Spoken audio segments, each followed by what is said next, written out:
Can everyone see my screen and hear me if I talk? If you can just answer in the great, thanks. It's very hard if you have not any feedback, non-visual nor with audio, so that's it's quite difficult. But I'll start this talk. If you have any questions during the talk, I will just post them in the chat. I would say I will get to them as soon as I can. Welcome to this session. My name is Jordi Schoffelen. I'm project manager of Superlocal for Bouwbedrijf Jongen. Been involved in this project for the last 4 years, so I could talk about this project for, I would say, 4 to 5 hours. I only have 30 minutes, so it's going to be fast ride, I guess. But if you have any questions, please feel free to ask them. I will mainly focus on what we as a construction company did within the project and what our thoughts and learnings are, and I will focus on that. I will try to have some room at the end for general discussion and general questions, but again, please feel free to ask your questions during my talk and I will get to them. I always start with this image, which was starting point of this project from our point of view. Already one of the high-rise buildings was demolished at this point. And we had the three, as you can see in this picture, 3 buildings left. And this was literally our material base. So this is the stuff that we got to do with it. And when you look into it, it's mainly 2 components, 2 materials. It's concrete and it's asbestos. And of course, the latter one, we cannot do anything with it. But the main focus for us during this project was the concrete experiments that we did. And in total, the ambition of the project was to decrease the total amount of housing units from 300 to 130 plus or minus at low rental prices, but at a new quality standard. And of course, we wanted to retain as much of the existing qualities, including the height of the building. As you could see in the previous picture, there's a beautiful view looking right into Germany, and we wanted to retain that quality within the public area as well. And of course, and that's the main topic of today, retaining as much material and material sources that we could do in this project. And of course, experimenting with that because we wanted to find out new techniques and develop new techniques for future projects. And that was one of the main objectives for us as a company.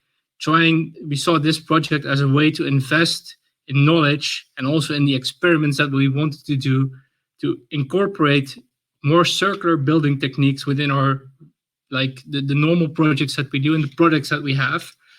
We build a lot of it with concrete, so we were very much interested to do these experiments. And I will today show you the 3-step process that we did in this project to find a way to incorporate it in the regular building products that we do. First of all, so this is the master plan. I will not go into it completely. Then I would need full 4 hours, but I will mainly focus on 3 parts. That's the 3 rounds of experimentation that we've done to develop these new techniques. The first one being the expo building. I will not go into detail today on the expo building, but the expo building was our first way to devise these new strategies of reusing materials. So as I said, the main objective for us was the concrete that is in the high-rise apartment buildings.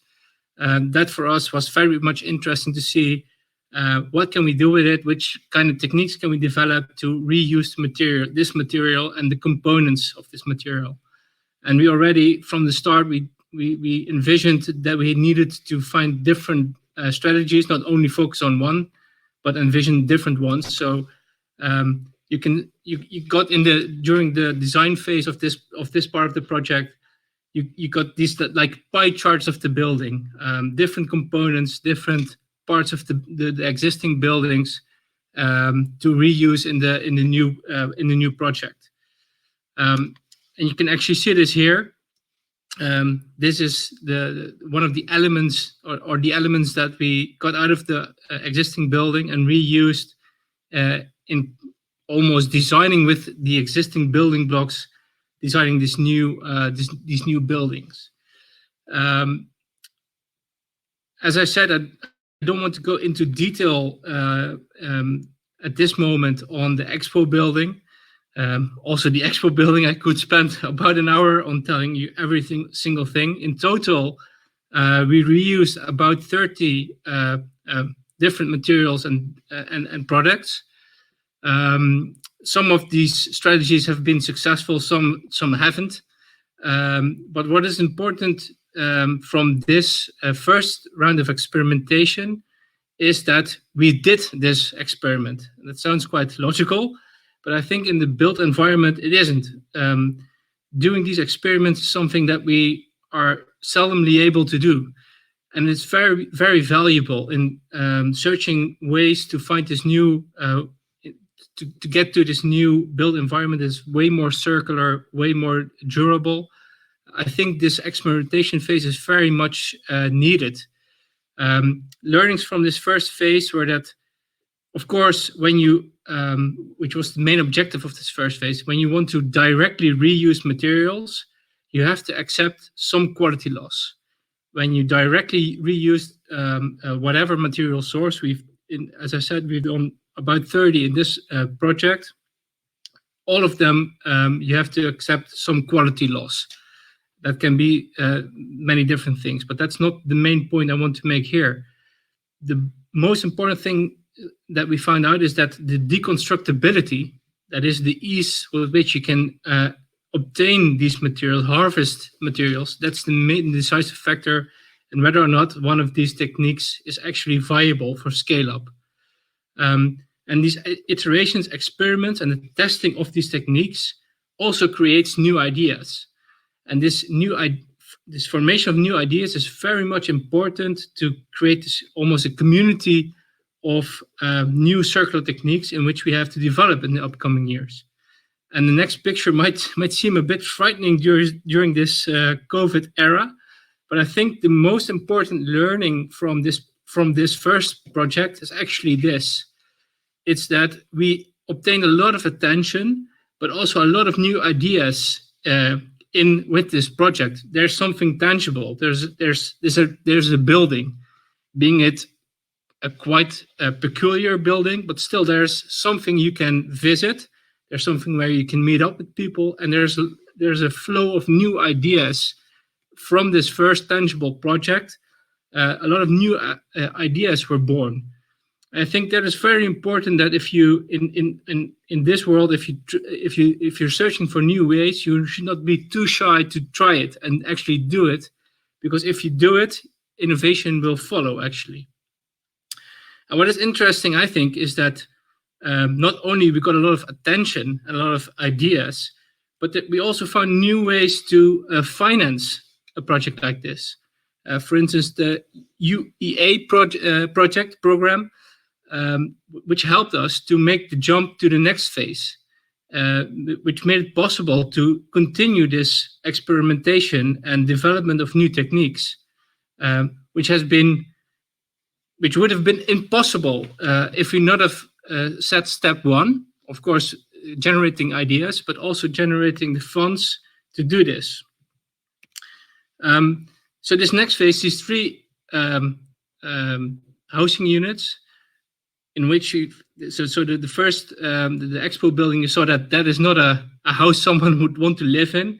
And our main objective in the second phase of the project was to actually obtain that. So make use of reused materials, so reusing the materials from the high-rise apartment buildings, combining it with circular techniques that are already available on the market. How far can we get on actually making a house for someone? And it seemed very easy to do this. It took us about a year of designing, because designing such a project is completely the opposite from the normal procedures. In a sense that you have to find your building blocks within an existing building, not design something on paper and then figure out how to make it. No, first you have to find your raw materials and how to do it. And of course, we learned a few things with the first phase, so the Expo building. And from there on, we started developing new techniques as well. And actually, we went both sides of the scale. So on the one hand, in the first phase, the elements were about 40 tons. We thought, well, let's try and go bigger this time. So on the one hand, we cut out a complete apartment unit as a new constructional element for a house. This was quite an impressive move, I have to say. I still remember the deconstruction company Düsseldorf having quite a few scary moments along the ride. But we did manage to do this experiment and also to document the results of this experiment.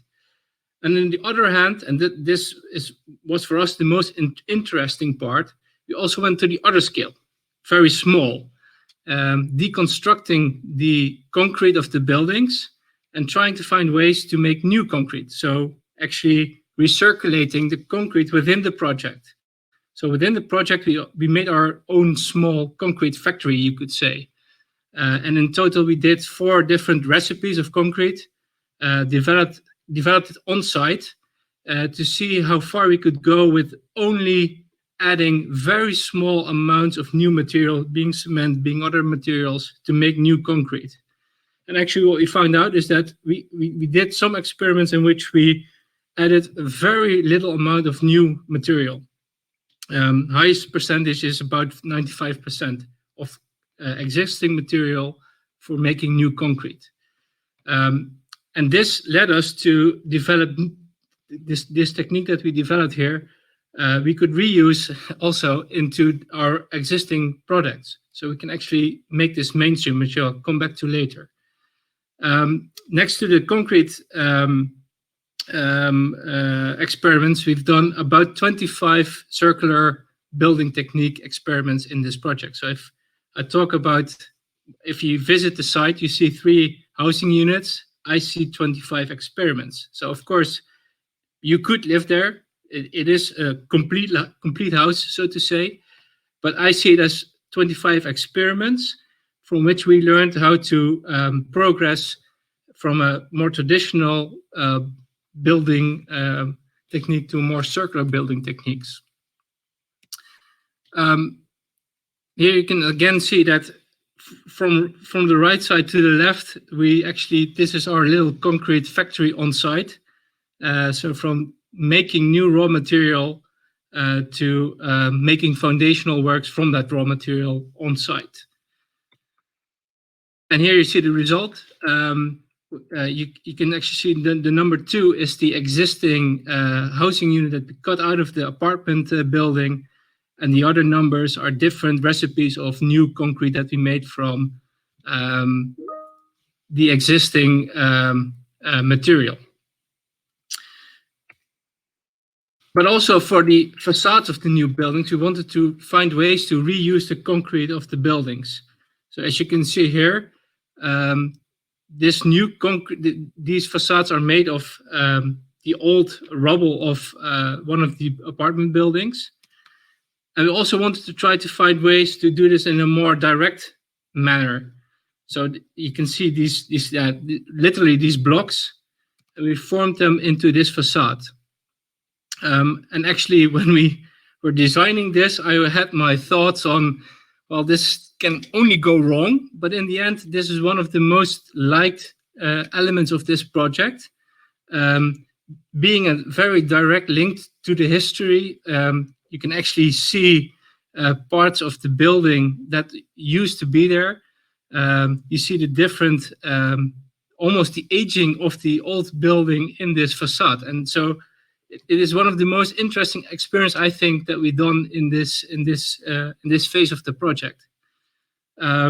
Next to that, we also did experiments with the frameworks that you can see here, wood, interior components. So we've done a lot of experiments. And one of the most interesting ones as well was the type B, the building next to it, with the bricks. We decided to saw different sizes of bricks, as you can see here. as I had my thoughts on the previous experience that I showed, I also had my thoughts on this one, and unfortunately, this became a bit more reality. For craftsmen, this is very difficult. And during the talks today, I also heard that going to a more circular built environment is also going a bit back in time and finding the new and refining, so to say, craftsmanship. But I can tell you, in this instance, with this experiment, a lot of people didn't really enjoy refining this craftsmanship. And it cost me a big barbecue at the end of the project, with the deal that we would reuse every single brick that was purple or orange on site. So as you can see here in the end result, the guys, they did manage to do so. But this was quite an adventure, so to say, and also not very easy to keep everyone motivated along the ride, because this also, with experimentation, comes a lot of trial and error, and again retrying to find ways to make it happen. In the end, from this phase, we had a few important learnings. There are a few techniques that are viable for scale up. So the techniques that out of the 25 experiments that we've done here on site, there are a few that are viable for scale up, and we can actually export to the next phase of this project, which is interesting because, of course, we're not experimenting just to pass our times, but also to learn something for the general, for all the projects that we want to do in this fashion. Another very important learning in this, and something we would really like to share, is that documenting and measuring your results is very important. There's a very elaborate research on how much carbon we managed to compensate with this project, but also the social acceptance of these techniques is being measured in this project. And I think this is very important and something that is almost logical, but not something that is common ground in the building environment. And I think this is a very important learning for us going forward.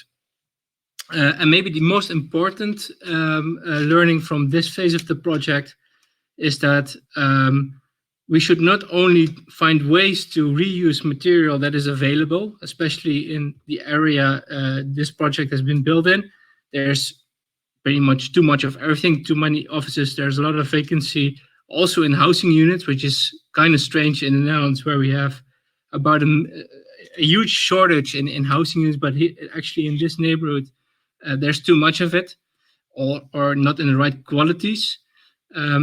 And reusing these materials, of course, is very interesting, but the next step should be designing these elements also for disassembly in future projects, meaning that the components that we design right now should be able to be reused in the future. I mean, in this project, it did cost a lot of energy, a lot of time to harvest materials and to find ways to reuse them.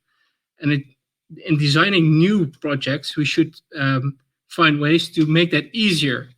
And that was for us the next step also in the project, in which we want to make 15, let's say, regular housing units for Heemwonen.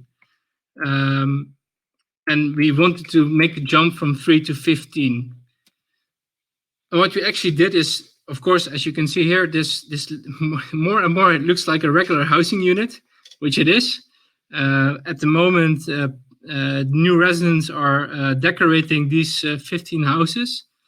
So actually people are living here.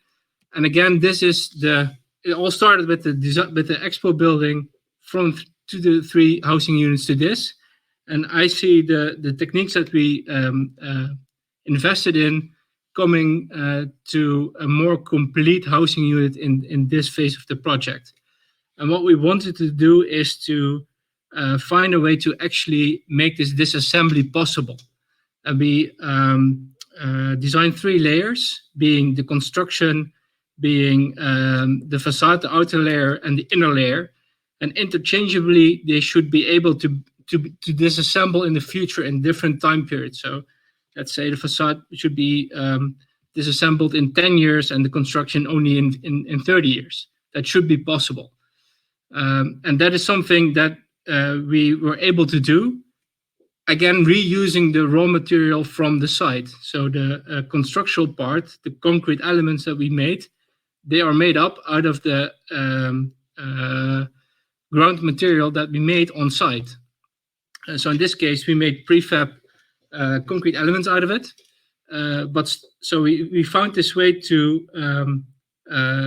make new building components out of existing material, but then do it in such a manner that it's this disassembly in the future is way more easy than we had to do in the first phase of this project.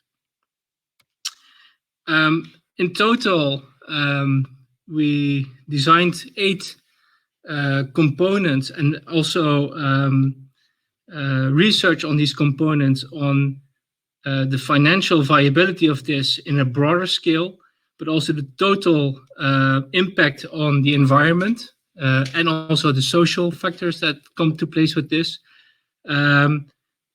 We actually researched this. This is also available. If you visit the site superlocal.eu, you can actually see these different components and how they measure up. And as you can see here, and from the previous picture, the whole building from the foundation upwards is deconstructible. And deconstructible in different, as I said, in different time periods if you wanted to.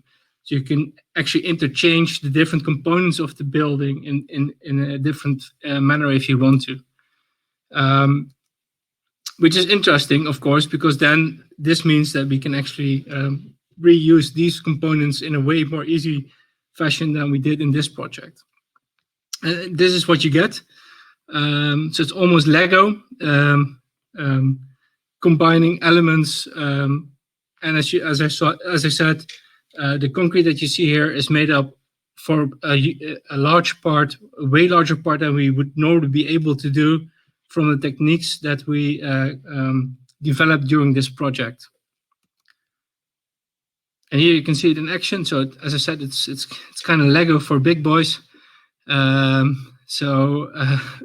It is possible from the foundation upwards to disassemble this housing unit and transport it, so to for instance, to a different location and rebuild it without having to demolish any part of the building. One part that is for us is one of the points of attention going forward is that installational works is still a way to integral part of these elements. So this is one of the things I still don't like about where we stand at the moment. This is still too much integrated and not deconstructible from on this moment, and this point of research that we're still investigating on this moment. Can we also deconstruct this part of so not create 3 layers, but 4 layers in the building? Also, the facades are, as I said, completely deconstructible. So we actually got a few partners involved to develop this technique to also make the outer side completely deconstructible.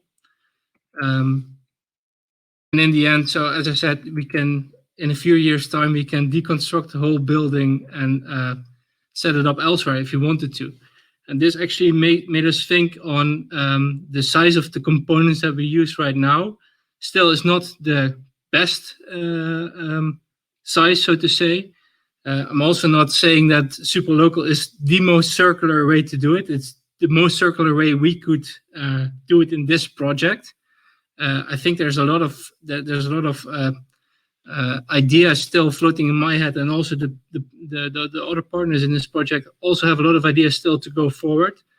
But I think it's important, and it's the most important message I can give from this project, from my point of view, is that doing it and trying to do these experiments actually helps you to innovate and helps you to also generate these ideas within your own organization, but also brings you into contact with different new organizations that you didn't know up front. And that's very important going forward, that you try to create a new network, so to say, of new collaborations which you didn't envision up front. That's the trying to come to a roundup of this presentation today. The most asked question to me from our point of view is, why did you do this? What is your business case in this? And I think upfront there is no business case, but I think that if you want to understand circular building and want to step into that future, it's almost impossible just to step into it at a certain point and say, yeah, okay, let's use a few different materials and that's it. I think there's a lot of challenges that you have to face, and I think there's a lot of challenges that you have in your own organization if you do not grow into it easily. So I think my answer to that after 4 years is that if you want to understand the dynamic of circular building, you should be a part of it and not just wait until it happens and it's law or something. I think you should enter more upfront and try to do your own experiments and find your way into it. I see a few questions coming in. So why the use of stone concrete is your way, I think, to go circular? It's not. We also making plans in different materials. However, in this instance, our raw material bank, so to say, from the start was an existing apartment building. So that's why we chose to develop these techniques. And I think it shows, the only thing our project shows is that the existing material that is there is reusable. And you can actually devise strategies to reuse this material. Don't know if that's a correct answer to your question. And I'll see a different second question coming in. The potential for affordable housing with this way of building and reusing. I can tell you that for the constructional part of the building, which is our main experiment in this project, it's about 20% more expensive in this first project compared to a regular construction of a similar house. So I think that we are actually on our way to making it affordable, but there's a downside to it as well. I think that a future with more intelligent, so to say, building components, it's very hard to compare it to the existing norm of building costs. I think you should, there's more to it than just the investment level. You should also devise strategies how to reuse those building components.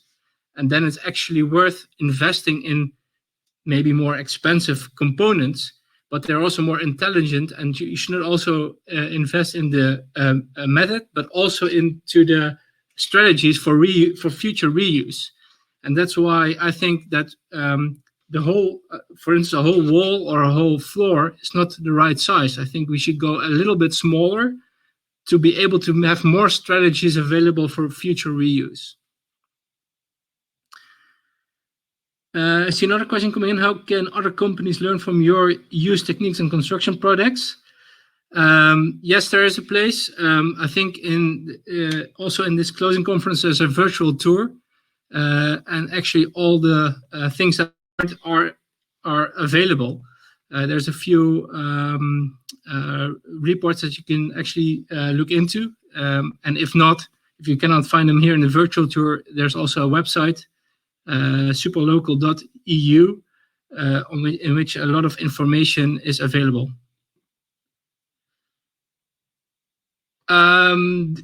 Cost could be reduced. Well, Petra, as you know, and that's not a secret, we spent about $1 million on the 3 housing units, which is an almost insane amount of money for 3 housing units. But there's a few techniques that I think are actually